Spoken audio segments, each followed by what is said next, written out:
Hi, I'm here doing the Focus Design project, where we had to find good and bad examples of different parts of the Focus design process. Store looking at some products that I thought would be good examples and bad examples. So in the Focus process, we have Formulate, which is a plan. So that includes message, audience, and sketch. For message, I had two different products. I had Doritos. Doritos is a great example for this because it has a great overall brand packaging. It has the logo, which has a chip in it, which is definitely a unified message. It also has an example of other products in the bottom of the package. And I think that the color red, which is the only color in this entire aisle that it has the color red, which really draws consumers' attention to it. And I think that it also asks the question, what am I trying to say? It's saying, please buy our product. For a bad example, I had this can of beets. When you look at it this way, you can look at it, it says sliced beets on it with the white underlying background, but on the side it has sliced beets. In my personal idea, I really didn't know that it was sliced beets until I actually turned it over. To me, those are whole beets, which some consumers might not want to look at the side, they might want to just look at the overall thing. So I think that it really does not convey the exact message it wants to convey. Furthermore, we have Organize, which is the layout of the product, which includes shape, proximity, and alignment. For alignment, I have two products that are both one's good and one's bad. First off, I have the good product, which is the Neutrogena body oil. This product, immediately you turn to the Neutrogena brand, which is a known brand. Eyes are drawn right to the body oil, which again just makes the consumers want to look at the back more, which has everything on it from how to use it to ingredients, things like that. I think this is a great example of how alignment really is key when you have a product. I have this hot chocolate. This product really made me a little bit concerned. When you look at this product, obviously you are drawn to the idea that it's shaped as kind of an octagon, which again could be kind of an interesting way for companies to market their products in a way that maybe consumers want to pick up, but unfortunately I feel like they didn't do it in the best way. The A's are cut off, which again is really poor marketing on Nestle, a Mexican hot chocolate drink.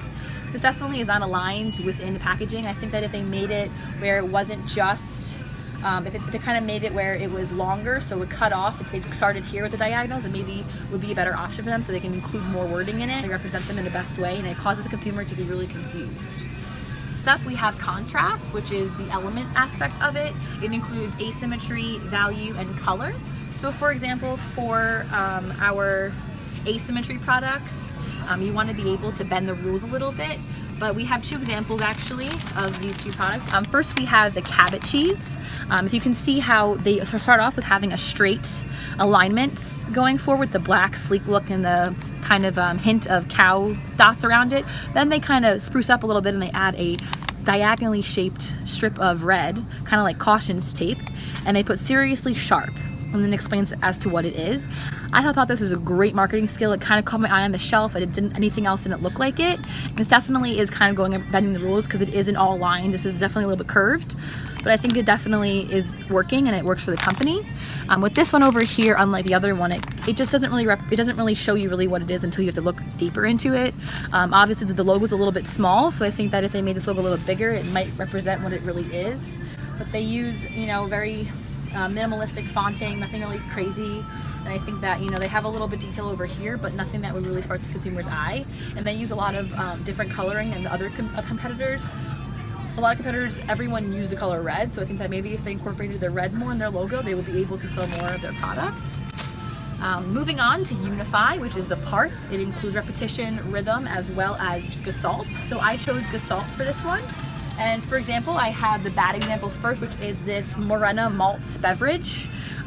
Immediately you can tell that it has dust on it because hardly anyone has picked up this product. For Gestalt, you really want to focus on the focal point, and unfortunately this kind of glossy packaging really hinders the consumer from looking at it with the lighting of the grocery store. And as you can see, there's a lot going on, there's a lot of wording going on. You really can't figure out that it's a malt beverage until you look almost halfway down the label. And I think that overall there's no focal point to it, and I think they really need to revamp their style and create a whole new brand from the beginning. Also for Gestalt, we had a good example, Pop Secret. Everyone knows what Pop Secret is. It has half of what it is in the label. It's popcorn, but the really main part of this packaging, which I thought was really amazing, is that it has the main focus of popcorn, and it's coming out of the bowl. It has a great full bowl of popcorn, and also shows that it's butter. But when they have other options for like movie theater butter, it all shows that in a very visual way. But the main focus is that it is popcorn, but it also draws your attention to what it is as well. So I think they have a really great alignment. It's nothing too crazy. It shows you how many calories are in the cups, how many bags you get. All of the ingredients are on the side of like the different, you know, main parts of what they want to show their consumer. I think that overall it really is a great example of what they're trying to sell. Has a great, brings things together. And then last but not least, we have Simplify, which includes, you know, the overall message of the product. You want to evaluate, eliminate, and also communicate. So for these two products, I have one bad example, which is this purple corn pudding mix. As you can see on this, there really is no central message, but also there's just no communication to the audience. When I look at it as an audience, as a consumer, I saw this lovely universal sign, so I knew automatically that it was definitely not from America. It was from out of the country. I'm not too sure what purple corn pudding mix is, but there is a very limited showcase of purple corn in the insides of this. But whatever this is, which I assume is the purple corn, it looks more so like a blueberry concoction or jam. But also I'm confused as to why there's a pineapple on the side of this. There's a lot of different ideas happening in this packaging, and the red and the purple and the yellow kind of contrast a little bit with different coloring. And I think that overall there needs to be one central message and one. And then last but not least, for a good product for communication, we have this Method hand soap. It's simplistic, it's minimalistic, and it really showcases what they're trying to sell.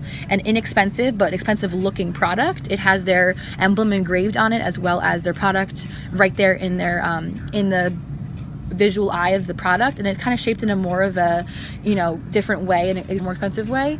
And on the back you can see everything that you need to know about any of the ingredients in it, as well as how to use it. But most people know that it is hand soap. It has the hand soap little lever, and it's really easy to use, and I overwhelm you with kind of different designs or like that, because, you know, people, when they have soap in their kitchen, they want to be able to have something that looks simplistic but also, you know, lavish a little bit. So I think this is a great example of how to communicate a message for your audience with Method.